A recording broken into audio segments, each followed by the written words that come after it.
Hello there, world. Welcome to the Casual Historian Podcast. My name is Grant, and this is my co-host, James. Greetings, everyone. This is the show where we get to talk about the things that we don't usually get to talk about in our history classes. And today is something that all history lovers and all of the readers and all everything knows they eventually have to do, which is read lots of text. And if you're in a graduate class, that's 90% of what you're doing is just reading the stacks of books or documents they're having you read. And so today, James and I are going to be giving you some suggested reading for those who want to do history-related things, or just if you are a casual reader and you want to get more into the deeper stuff.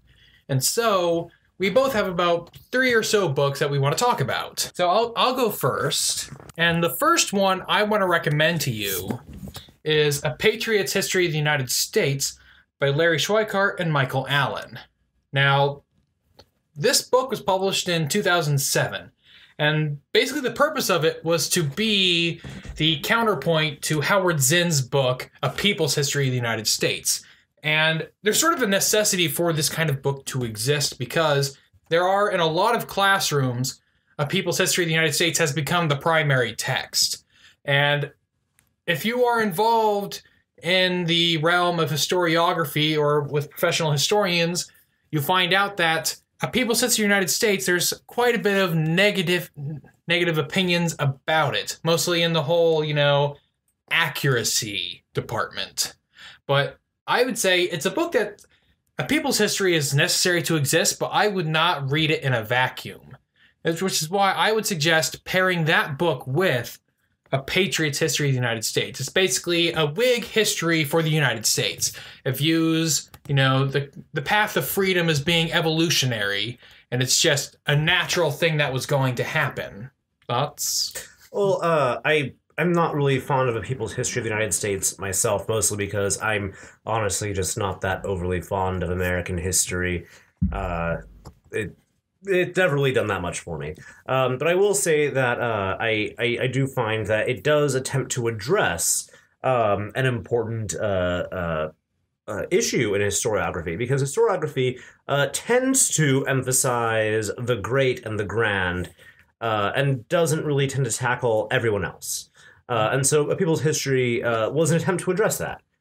It was attempted to talk about, the ones that were often overlooked in contemporary accounts that, aren't the ones who are the movers and shakers of the country, but the ones who live in the country being moved and shaken. It was an underrepresented sector of history before it was published, but since the publishing of A People's History of the United States, it's almost become the orthodox view, at least within academia. Oh, well, is that what we just call a scholarly consensus? Depends on how wide the consensus is, because one of my current professors, of course, someone asked her, hey, what do you think of A People's History of the United States? And she said, it is the standard bearer for Marxist writings today in the history field.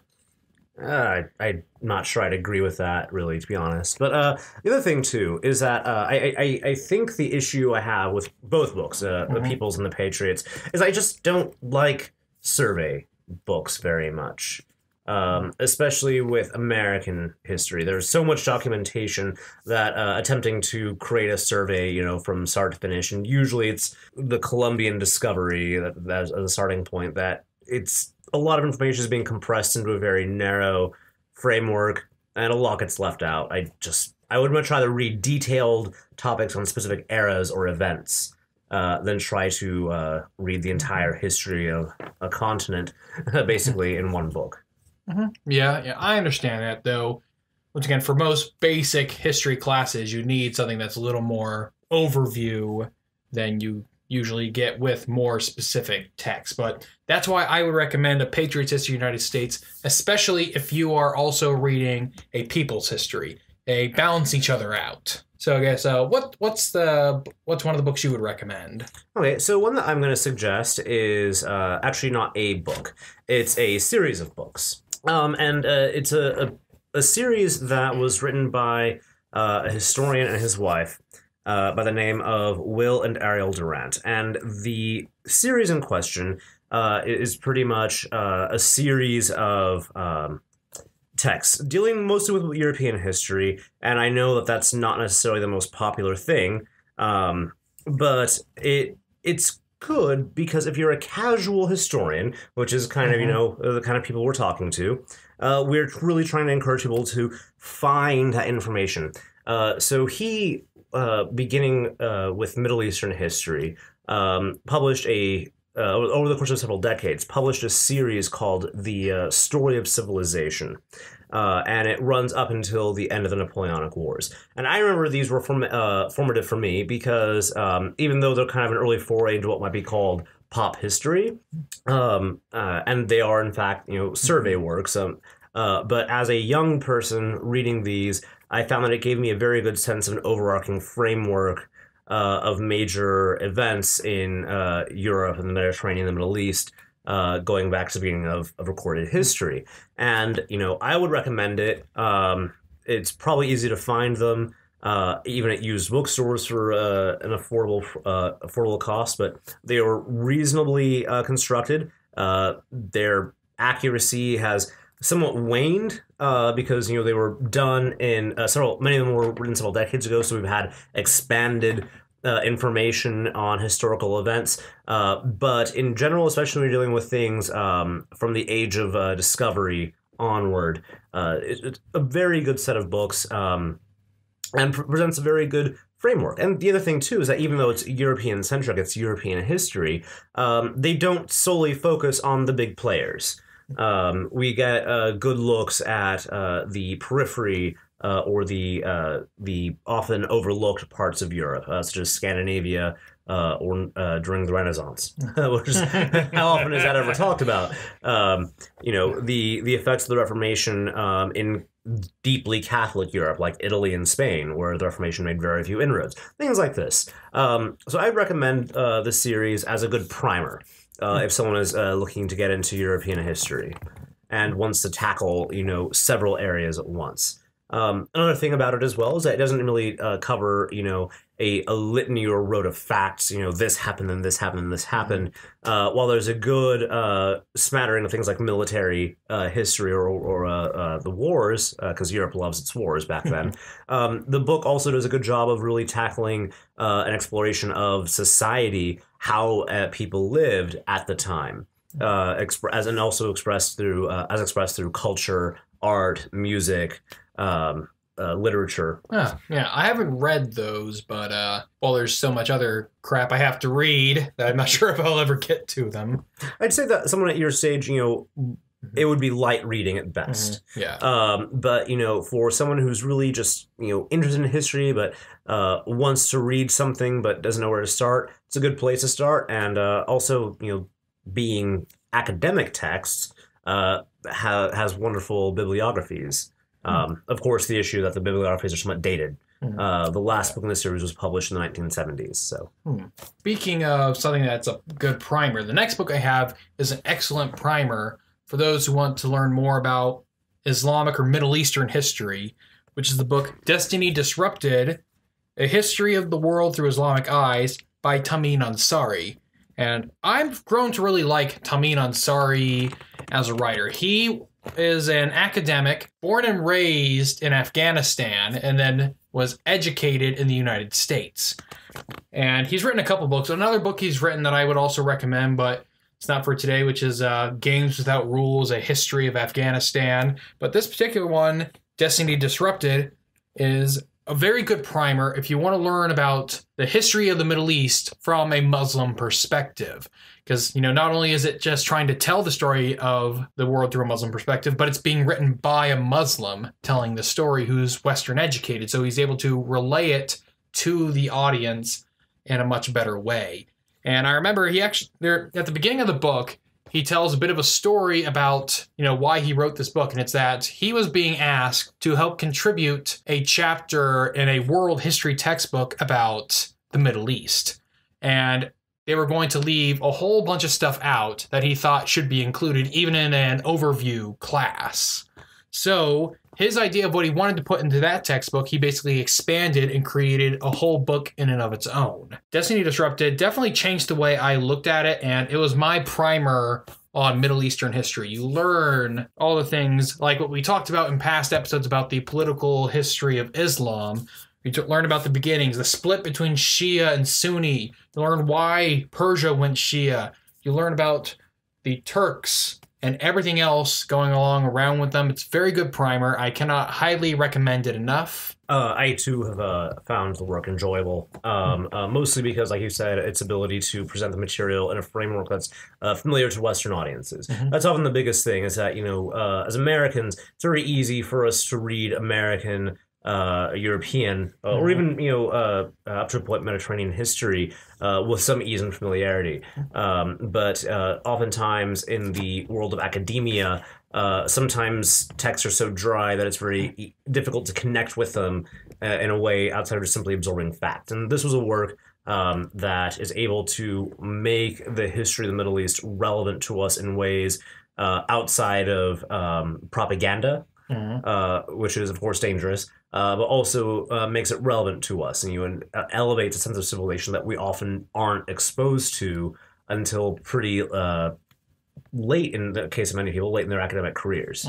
Destiny Disrupted, Tamim Ansari. Pick it up at if you have a Barnes & Noble in your town, you'll definitely find it there. So I guess what would be your next book or series of books? Okay, so it's funny that you say book or series of books, because it is a book, but it's often published as a series because it's so bloody long. And that is the book, The History of the Decline and Fall of the Roman Empire, led by the great English historian Edward Gibbon. Now, this is a giant book, and people who joke about War and Peace being long are people who never tried to read this book. I did read all of it. It took me a year and a half to really buckle down and get through all of it. Oftentimes, then I found out that I only got part of it because some editions actually leave stuff out. Gibbon actually, when you hear the term of the decline and fall of the Roman Empire, people often think of just the Western Empire attached to the city of Rome itself. Gibbon actually writes, starting much earlier, at the end of the 1st century CE, and actually writes into the 16th century. So he tackles all the way through the Byzantine Empire. Now, the reason why I recommend this book is not merely for the fact that it's a classic historical work and is also in the realm of classic literature. In that respect, I also recommend it because it shows an important need for balance in historiography. Because Gibbon's work is, while certainly monumental, is definitely not free of flaws, major flaws, and major criticisms. Gibbon was not a neutral historian.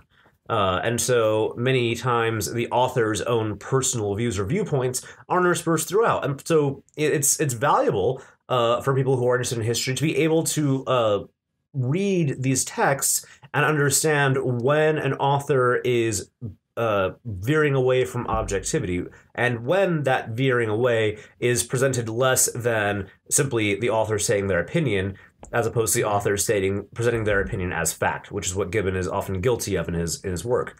But still, it was monumental, one in its size and scope, but also because it represented one of the first attempts to really condense the history of the Roman Empire into one single work.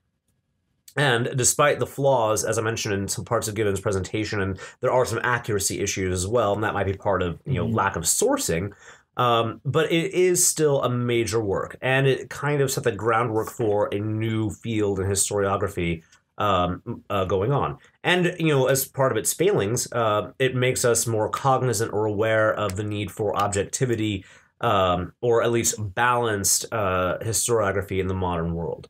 But I would say that, even if you're just tackling the commonly reproduced sections, which lead up to the end of the Western Empire, it's definitely worth an attempt. But definitely find a good annotated edition. The Penguin edition is generally a good, a solid choice. Yes, that book definitely is. I almost want to say a chore to read, but there is a lot of it. I mean, it originally had to be published in 9 volumes in its original publication. It was published over a period of 10 years, and yeah, monstrous work. Some interesting stuff. You can definitely see some of his little gripes. Like, he was definitely a man of the Enlightenment, and he seemed like more a man of the European Enlightenment in a way, because in the work, of course, he criticized, the reason he claims for one of the big reasons for the fall of the Roman Empire being that Christianity destroyed the manly martial virtue of the Romans, and that's what led to their fall. They just weren't manly enough in their old paganism to maintain control of the empire. Yes, actually, a very common criticism of Gibbon's work is his viewpoint of Christianity. Now, one doesn't need to be a person of faith or religiousness to understand the importance of balance. Gibbon writes from the presupposition that pre-Christian Rome in its pagan era is somehow this golden age of liberalism and tolerance, which, in fact, historically, we know it never was. Mm-hmm. However, Gibbon's work, and this is why, this is why I talk about the importance of objectivity and understanding its importance. Gibbon's work is so monumental that his spin that Christianity was a weakening force on the Roman Empire, that paganism was inherently tolerant, or as opposed to Christianity, actually influenced the viewpoints of later generations.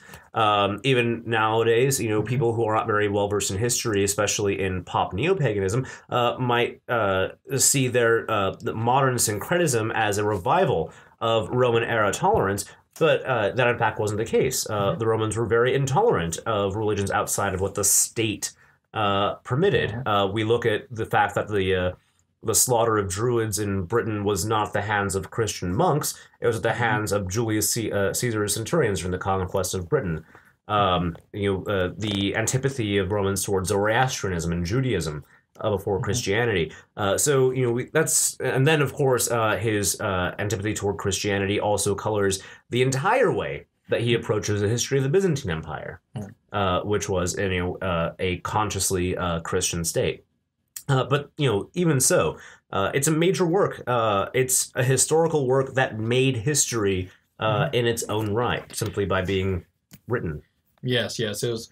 I believe I've heard it referred to as the first modern work of history, and that he was the first person to write a history of the Roman Empire that did not primarily use Catholic Church sources. Yes. And that, again, between being an Enlightenment figure and being an Englishman, there's a kind of natural built-in mistrust of relying on the Roman Catholic Church's approved history solely. But his excellent tackling of source material and gathering information was unprecedented, really, for the era, especially for the scope of time that he covers. The only thing that was unfortunate is that he was not able to distinguish his own beliefs and prejudices from fact. Mm-hmm. Yeah. Okay, so I guess my last book I want to talk about is something it can be a bit controversial within the community of historians, because it's not actually a history book, but it's something that has definitely shaped the way historians and at least writers of history since its publication have looked at history. In similar ways to what a people's history of the United States have shaped the writing of history since its publication, this book has done something similar, which is Jared Diamond's Guns, Germs, and Steel. I cannot highly recommend this book enough, mostly because it changes the way you look at how human societies developed and why they developed in certain ways. Like, why was it that the Europeans arrived in America while the Native Americans did not arrive in Europe?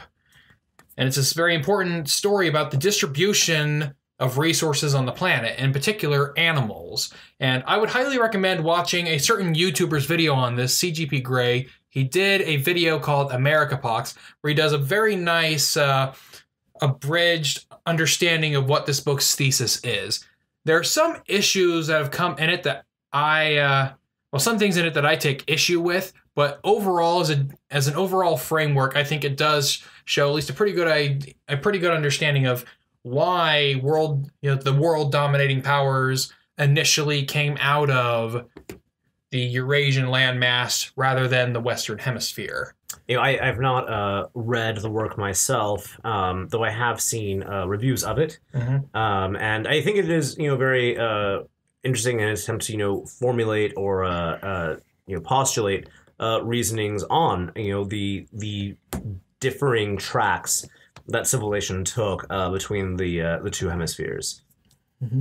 Yes, and so and in discussions about it, I often hear, I think the best way to give an even bigger overall summary of it is that guns, germs, and steel, the availability of resources and animals, is what decided which hemisphere, you know, a world conquering power would come out of. But then there's the further question beyond that of, why did the world conquering power come out of Europe instead of East Asia? And if you want that question answered, I would actually recommend another book, which I'm going to throw that in at the very last second, being Neil Ferguson's Civilization, the West and the Rest. So I'd say, if Guns, Germs, and Steel explains why he came out of Eurasia, then Civilization by Neil Ferguson explains why the dominating powers came out of Europe. Neil Ferguson. Good old Tory Scott. And I say that without too much. Well, I think the only thing more politically endangered than a Tory Scot is a Labour Scot, because there aren't any there anymore. Oh, there are plenty of it. It's actually Lib Dem Scots are the ones that are more in danger. But that's that aside. We can try doing a political history of Scotland at some point, and then enjoy that mess. Well, I'm sure that won't be controversial at all. Probably not for most of our listeners. Probably not. Yeah. So, what's your final recommendations? Okay, so my final recommendation is another classic of literature, and I'm going to put it to the audience this way: imagine a time when the idea of composing history in chronological order, and when trying to set the context of history as a series of human events and not weird interventions of the gods, was something of a revolutionary idea. The book I'm referring to is called The History of the Peloponnesian War by the legendary Thucydides. And the reason why I recommend this book is because I would say it is, in fact, the first history book, true history book in Western civilization. That's not to say that there's not recorded history before that. Certainly there is. The History of the Peloponnesian War is the first book to tackle historiography and set a context for generally the way we approach it in the succeeding centuries. The Peloponnesian War, as you know, may be known, is a war between two competing leagues of Greek cities in the southern part of what's now modern-day Greece. Thucydides attempts to explore it in chronological order. He gives no role to the gods, which is unusual, mostly because you have other Greek events or events in the area, like, say, the infamous Trojan War, but that is cast firmly into the realm of mythology because of the invocations of the gods being linked to it. Historians since view the work not only as a classic of literature, but also as a seminal work in terms of defining how historiography is meant to work. Now, of course, being an ancient, I think it was 5th century BC work, it does not succeed at maintaining sourcing compared to some other historians like Xenophon or Herodotus. But again, it tackles a specific topic, covers it in chronological order, and generally still maintains credibility. Unlike, for example, Gibbon, his Decline and Fall of the Roman Empire has somewhat lost credibility and luster over the ages, or over the ensuing centuries. The Peloponnesian War history has remained almost required reading in numerous fields, including history, political science, and even classic literature. The history of the Peloponnesian Wars was my introduction to anti-democratic political thought, in which I just, in my younger political days when I was a ardent Tea Partier, I would say, democracy's bad. This, is like, well, that liberal democracy, Athens, was always at war, but that conservative monarchy Sparta was almost never at war. And, you know, that's what democracy gets you. Countless tyrants, as these ancient Greek histories constantly refer to. The tyrant of blank. The tyrant of other blank. But Sparta's just, no, there's just a pair of kings. And if they can't agree on anything, we can't do anything about it. Well, I think, you know, it's a very great work because it sheds a great deal of light into the workings of the varying Greek city-states, you know, from the democracies like Athens, like you mentioned, to the monarchy like Sparta. But it's also something I forgot to mention earlier, is Thucydides also is remarkably well balanced in his portrayal of the work, in that he is an Athenian, Athens being the leader of one of the competing factions, Sparta the other, and yet he does not cast the Athenians as, you know, inherently noble or good, or the Spartans as being inherently evil or greedy or violent. Something else that he often relied on is that even though his citations and sourcing is imperfect, is he also used recorded speeches of noted political or military figures and populates his work with those as well. These are all definitely works you should check out if you just want to get started into history, or you want a little bit learn a bit more about historiography. These are definitely good places to start. And unless there's anything else you want to bring up, you know, I think that it's a very valuable thing to really look. I think collectively between the two of us, the 6 books we presented kind of present a good arc in terms of, you know, both human history in general, but also in terms of how historiography itself has evolved over time. And then there are, you know, several other, you know, texts I could recommend. Churchill's books on the history of English-speaking peoples, Churchill's World War II books are also very good. Again, some issues in terms of information and sourcing, especially in the World War II books, probably because he wrote them so recently after the war, so there's stuff missing. But as primary source material, his World War II works are brilliantly done. All right, then. Well, if you want more content like this, then you can go to casualhistorian.com, where you'll find all of our podcasts. You can find other articles and a bunch of stuff that hopefully you'll enjoy. You can also find the podcast on iTunes and on our YouTube channel. You can follow us on Twitter and Facebook. So long for now.